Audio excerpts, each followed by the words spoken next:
Hey YouTube, Mark Kaufman here, and I just really wanted to put in a quick video here. And this is kind of just in, I wouldn't say in response, but in reflection to Jersey Knife Guy's video on his, and they say they're not TL-29 knives, but that's the pattern given to these knives by the US government, pattern number. And so I call them TL-29s, and a lot of other people call them TL-29s or electrician knives. So this, I did have a few others, but I have sold them. I'm doing a little bit of, let's say, New Year's cleaning, and I wanted to just kind of think about my collection, what I have and what I don't need, what has appreciated in value, what should be sold, what shouldn't be sold, you know, just kind of a reinvestigation of my collection. So I have sold quite a bit off, but these are the 4 electrician knives that I have. And I just wanted to show Jersey Knife Guys a few other variations of these knives. So first I'm going to start with I'm going to go up this way, and first I'm going to start with the one that I carry. And he was mentioning that he would prefer this over a multi-tool. Now, I wouldn't go that far, but these are very good knives and very useful knives. Now, this one is a Camillus, New York, and this uses a Durlin handle material. And there are a few ways, let me see if this is done this way. Yes, this is done this way. So there's a few ways these are actually finished. And they were either assembled like this and then left alone, okay? Or they were assembled and then ground down into shape. And so everything was flush. Now, the problem with that was they ground those down when they were closed. So when you'd actually open your knife, sometimes you'd have a spring that was sunken in or sunken way up because they didn't account for when it was open. So those are a few of the finishing marks that you may have on your spine. And he's been wanting to know more information about these, so I'm trying to dish out as much as I can. So this one is an unfinished. So we can see here that the bolster here still has that stone wash / I would say satin finish. And everything else is kind of sunken under. That's much better. You can see the shadows. You can see just the different levels of the spring / liners. And that's no problem to me. I don't mind that. Now you can see the pin there, and this does have a nickel silver pin. Some of these had steel pins. Some had steel bolsters, especially the ones from World War II. Those actually had steel bolsters and steel pins, steel everything, because they were using the brass and the copper and all those other materials for items of war. So, sorry, I knocked the camera over here a little bit. And so you may see those with just all steel and then a black Durlin handle. But enough about this one. This one here is one that I carry. There we go. I have sharpened this one, not too much. These blades on this, I don't know what steel it is. It's probably a 1075 or 1070, 1055, probably 1055 carbon. It's a very soft carbon steel. They do say that these are stainless, but I have found no, they're not 440 or some odd stainless steel.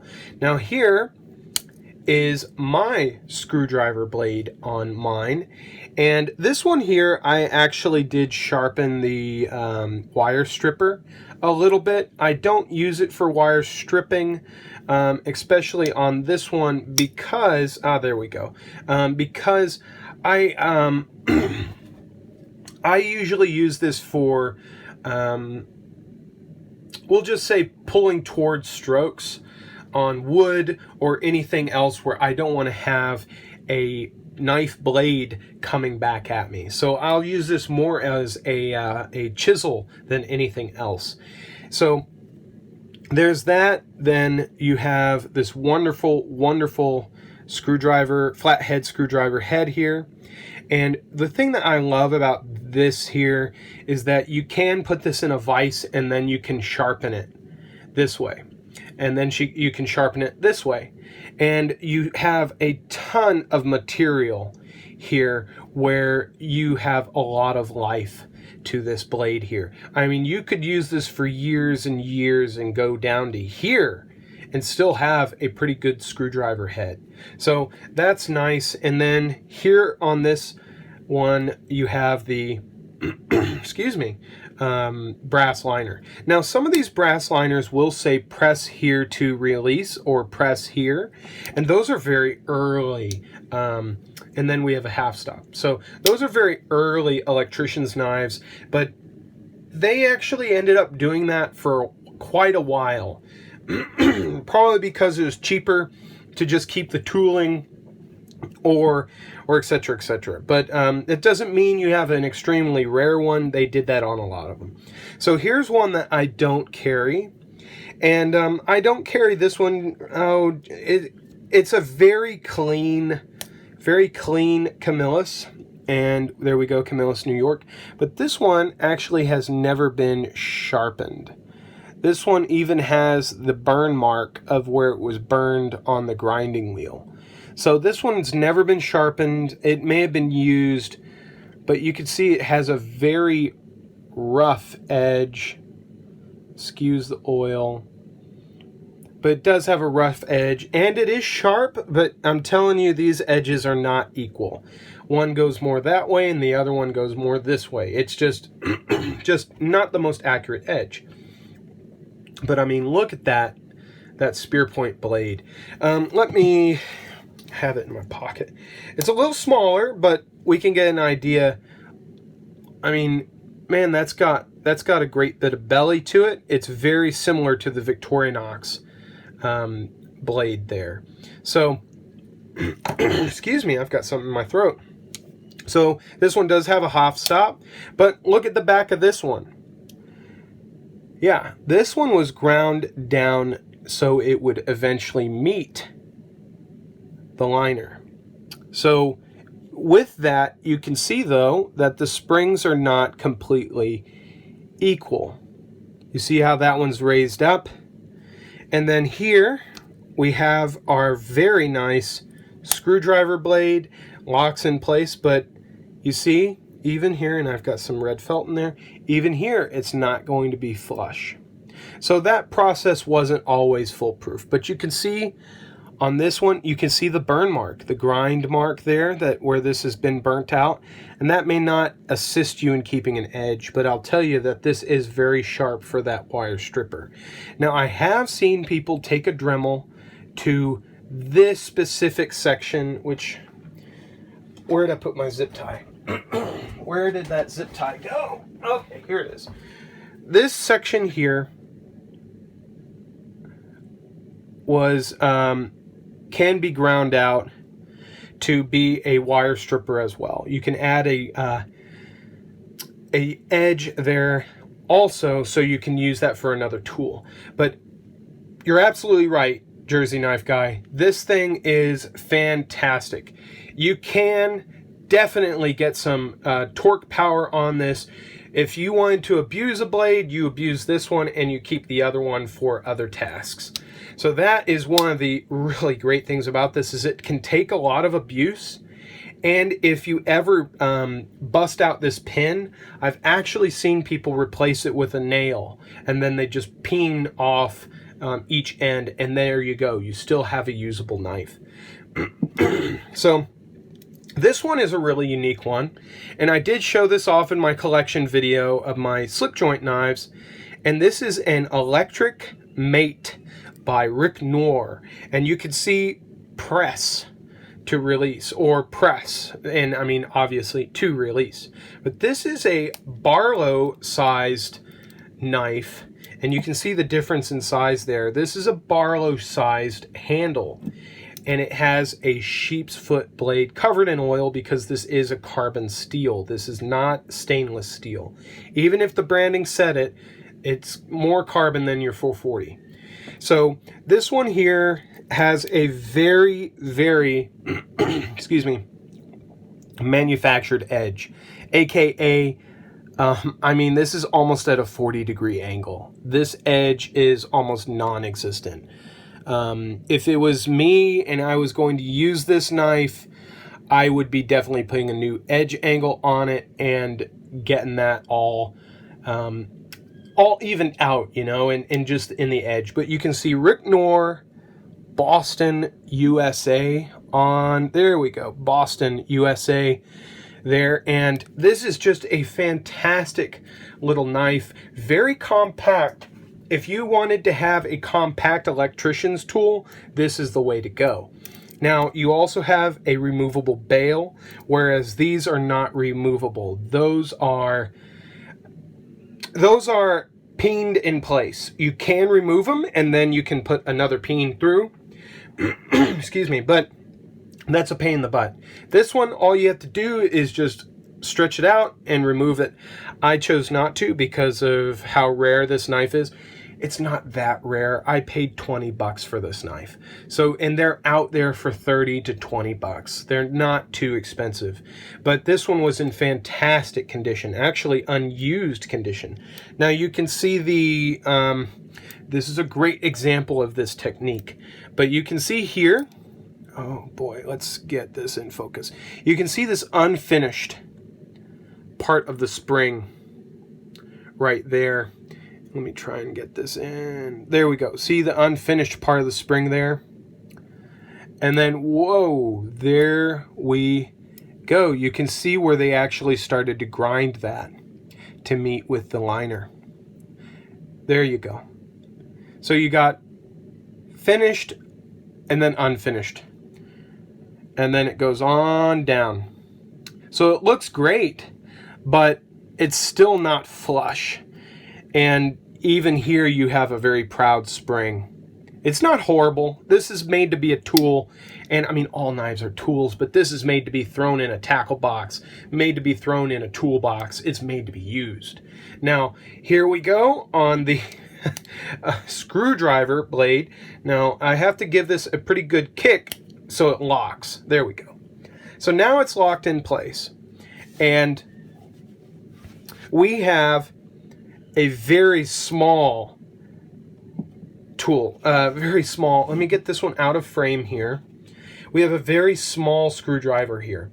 So we'll compare it to the Camillus and then to the Ricknoir. And you can actually see that this has a downward sweep on it. And the reason why that downward sweep is there is so you can actually keep whatever wire or whatever you're trying to strip tubing off of, it will actually kind of catch it in place. So that's very useful. You also have that little dimple here for sharpening. It's not sharp, but you can sharpen it, and it will allow you to have even more control of the wire that you are stripping. So that is just another thing that will be very useful to you with the Ricknoir. Now, the thing that's not useful is the length. You don't get as much usable length out of this. And because of it being canted towards you a little bit, you're not going to get the best screwdriving experience because it's not straight. So that's one thing to notice. And then the other thing to notice is how thin the liner is. Here is the liner, and then here is the Ricknoir liner. And you can just see how thin, let me see if I can even get this into focus. See how thin the Ricknoir is? You know, it would probably help if I got the Ricknoir to lock in place. There we go. You could see how thin the Ricknoir is compared to the Camillus. I wouldn't be doing a lot of torque a big amount of torque on this thing. It's just not going to do it. It's not going to make it. But this is a very useful tool. It's not going to be the do-all tool, but it's very unique. And it is covered in oil. I try to keep all my knives covered in oil just so I can keep them preserved. I'm going to put just a few of these away so we can focus on the next knife. And this one is going to be the Jensen. And this is a Jensen electrician's knife. Let's see if I can get that. Jensen, there we go.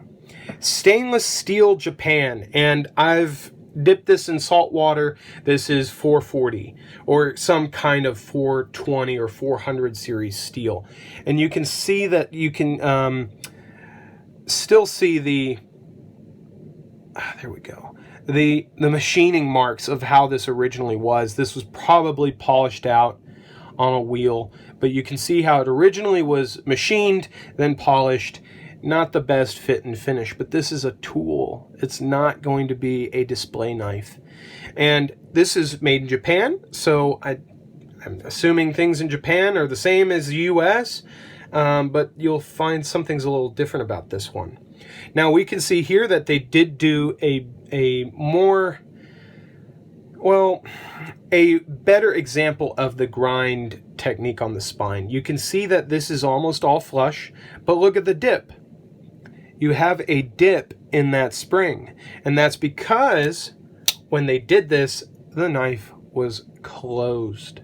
So I don't really like that technique. If you're going to do this technique, you need to make sure each side is square and perfect, closed and open, and then there you go. So, but you can see that they actually started from this end. You can see that they started from this end and went all the way around. Unlike the Ricknoir, where they started at the corner here, or the curve, and then just went whoop down the middle. So I have seen Klein Tools knives where they've done this, and they've even shaved off the plastic handle. And, oh, that's just ugly. You do have some gapping here. Whoa, some real big gapping there. And then on the other side, gapping. But I mean, it's a tool knife. It's going to be definitely something that you're going to be using and abusing. But let's take a quick look at the blade here. This blade, in all honesty, the way it looks, it sucks. Okay? It just sucks. It just doesn't look great. As far as I know, that's the original edge on it. But look at that compared to the Camillus. Compared to the Camillus, it is lack of a belly. It's almost completely straight. It looks like a butter knife, to be honest. And the fit and finish there is just not there. The Camillus is definitely better. But the one thing that I find more unique, and let's just throw it up here in comparison, the Victorinox knife blade, it's just, I mean, this even has more belly than the Camillus does. But let's take a quick look at the screwdriver. Yeah, it's not a screwdriver. So let me get a proper flat head and then the Jensen compared. Now, isn't that funky? Now, what would this be used for? Personally, what I think this would be used for is as a scraping tool. There is a little bit of a flattened edge here, and if I got that in focus, see there's a flattened grind down edge there. And what I feel that this would have been used for is as like a scraping tool. The other thing that I found that would be very useful in a modern interpretation would be, now this cutout here is so you can get access to the blade. Okay, but I feel like if I was going to carry this thing, I would actually make this into an edge. Okay, I would put a big bevel on this, make it into an edge, and I'm just noticing there's a little bit of patina on this one. Maybe it's not completely stainless after all. So there's just some patina spots. I'll probably oil it before I put it back in the case. But I would probably put a bevel on this and a sharpened end, and then you can put your finger right here, and it makes a wonderful, wonderful box cutter, or a box opener, I should say.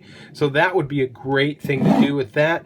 You also get the wire stripper, which, oh man, that grind is just horrible. It's just bad. And there's not much of a curve. You can see that there's actually a complete curve here. On this one, not so much.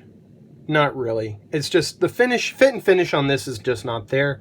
But I bought it because of this unique lack thereof of screwdriver. So it's definitely unique, but I don't see how it could be used. So the thing that's really unique about it is this thing does not have the regular screwdriver tool, and it's made in Japan. I don't see very many that are made in Japan. So, and you're probably hearing in the background my kid screaming her head off. So, please excuse that. But, but these are definitely some very unique knives, and they just offer so much usability and so much utility, and hence utility tool. But these knives are very useful even if you're not an electrician. They're very very useful as EDC items that can be abused and used, and they are definitely unique. I'm so sorry about this, guys, but they're very unique and very different from your standard knife fare. So guys, thank you so much for putting up with my shenanigans in this video, and I hope you guys have a great day or night wherever you are. And New Jersey Knife Guy, or not New Jersey, but Jersey Knife Guy, sorry about that. I hope you enjoyed my video, and so sorry about my screaming kid. You know, life happens. So thank you guys so much. Have a great day or night wherever you may be.